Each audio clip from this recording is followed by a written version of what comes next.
Picking second will be the Utah Jazz. David, you know way more about this team than I do. How big of a deal is that number 2 selection? The Jazz, in one really fabulous move by Austin Ainge, and in one really fabulous move by Lottery Balls, entire 4-year process of rebuilding has come to fruition. And now, when this is all said and done, this team will have Jaren Jackson Jr., Ace Bailey from last year, the number 2 pick from this year. They hit on Keontae now. You have Walker. And then the move that no one has really talked about a lot recently, but that was under discussion for the last 3 years, was the choice to hold on to Lowry the whole time. Suddenly looks brilliant now because you're ready to go. And that was Danny Ainge's whole point. Was that when we do find the big game hunting, Jaren Jackson Jr., we need to have something around them to go. We're going to be ready to go. And so this number 2 pick is the final piece of the rebuild. How good of a player could they get at that selection?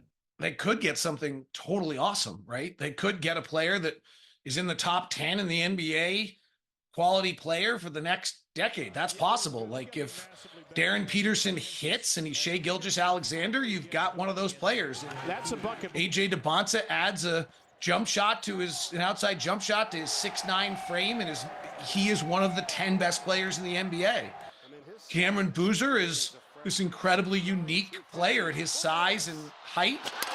He lacks some vertical athleticism, but he also might average 20 points, 10 rebounds, and 5 assists. There is a chance you're getting something special. In the top 5 of a good draft, this is a good draft, you usually get an MVP candidate. So one of these guys will likely be someone who's an MVP caliber talent.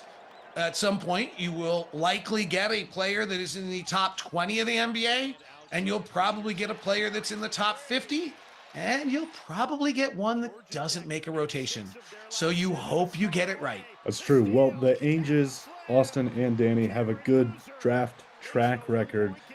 Do you think they are looking at this number 2 pick for fit with all the guys that you mentioned earlier, or the potential to get that game-changing superstar? I get the argument that Darren Peterson fits best in everyone talking about it.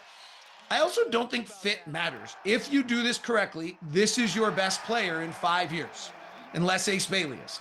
And so you're building around this player in all likelihood, not them fitting into what you have. Iteration 1.0 of this post-rebuild, which is Jaren Jackson, Lowry, Markkanen, and Keontae George with Ace Bailey, Walker Kessler, and whoever this player is, in that realm, they've got to fit in. But 2.0 of this version, which is going to be led by Ace Bailey and whoever this player is, and maybe Keontae as well, then you're building around them. I'll wrap this up here with, no matter who they pick, how do you think Jazz fans should feel after adding, a top 2 selection in this particular NBA draft? Oh, buy your season tickets. Buy your season tickets. This is going to be fun. We're going to be good. We're going to be unique. And I think it's going to take some evolution.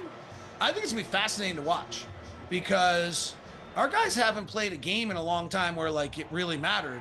And it's going to be interesting the first time they play one of those and fail, and then the third time when they actually figure out how to do it. So I think it's going to be a fascinating year, still with a lot of growth, but we could be really good.